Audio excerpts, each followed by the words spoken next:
Hi, this is Dr. Eric Westman with another video, Ask Adapt video, and today we're talking about food and timing of eating food and how much to eat, when to eat, a lot of questions about that. I'd like to start with some basic physiology to help guide your thinking about how much you need to eat and when to eat. We don't have a system like this where you put food in and you have to absorb it and you have to have a constant infusion. This is kind of like an IV, or if your intestines look like this the whole way through.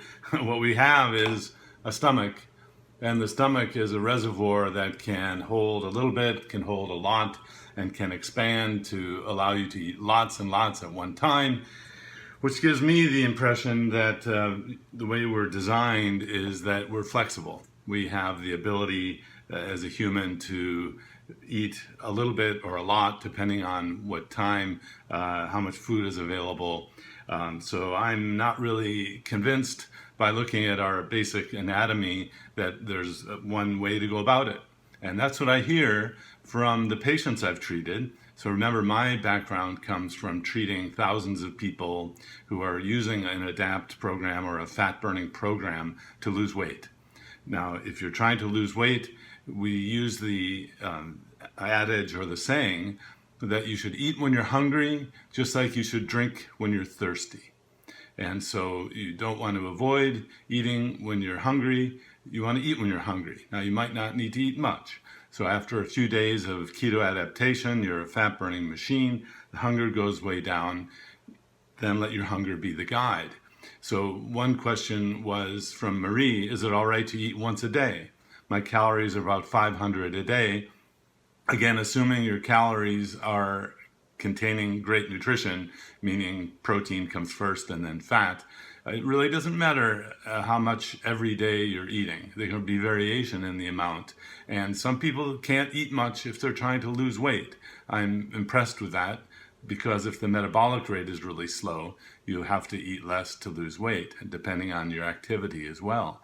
Pippa asked, is it important to eat breakfast within an hour of waking? Well, as I just mentioned, if you're not hungry, you don't even have to eat breakfast. And that I have to say over and over, because a lot of people have been taught they have to have breakfast, and there are a lot of companies that sell products that would want you to believe you have to have their product every morning, when that's not the case. What about intermittent fasting and what Dr. Fung says about eating once a day or going long time without eating at all, the total fasting? And I think this is kind of the uncharted territory that we need to do more research into. In my clinic, I tell people to eat when they're hungry, and a lot of people will eat once a day. And we have pretty good science, no, great science, behind eating some protein every day. Your metabolic rate stays about the same, maybe goes down a little, but then you're able to eat great foods and just follow your hunger. The uncharted territory is how little protein can you eat over how long a period of time before you start using your own lean body mass. And there are some studies that are old studies. I'd like to see these studies done with modern day technology.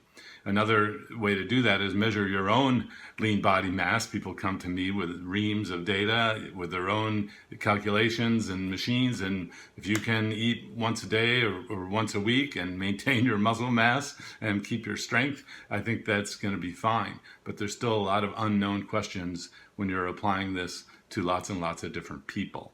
I haven't started intermittent fasting yet, Terry asks. I'm confused over the concept of once a day meal or one meal a day. And there's a talk about eating in a window of several hours. So the practical approach that we've developed accommodates for all of this. And in a practical world, if you're working or you don't have a flexible schedule, you may not be able to eat at a certain time. And so my view is that the largest and most important thing to keep in mind is staying away from the carbs, following your hunger, and not being so concerned about having a meal only at a certain time once a day. Now, there may be some theoretical reasons why that's better, but I've seen the weight loss occur in an ADAPT program, that a fat burning program, without worrying about it to that detail. And that's an important point. I see some people trying to do too much, to worry about too many things, and then I just kind of reorient them to what the most important thing is. Is it okay to skip meals and simply eat when I'm hungry, or is it preferable to eat 3 regular meals a day? Again, follow your hunger. I've heard a wide variety. Some people need to eat 5 little meals a day. Meaning you're eating out of very different reasons. Could be stress relief, could be socially, you're out eating with friends and all that. As soon as I go into ketosis, my cortisol goes high, Sonia asks, and my palpitations are unbearable. I've tried supplementing with sodium, potassium, magnesium. Nothing works, and I really need to go low carb to cut hunger. Well, Sonia, that's a complicated question. There are a lot of things I would think about, and it's hard for me to comment in general terms. Craig asks, if your net carbs are higher due to an active lifestyle, so net carbs is the calculation subtracting out the fiber and sugar alcohols, just means more total carbs, is the timing more important then? I've read it's better to time carbs around training, but some say resistant starch at night is better. Well, that's a great uncharted territory as well. My approach is to keep the total carbs low, not use resistant starches and add back things like that. But a lot of people who are active can do that. So until there are more studies to guide us, I think you just have to use your own experience there. So remember, we have a reservoir like this.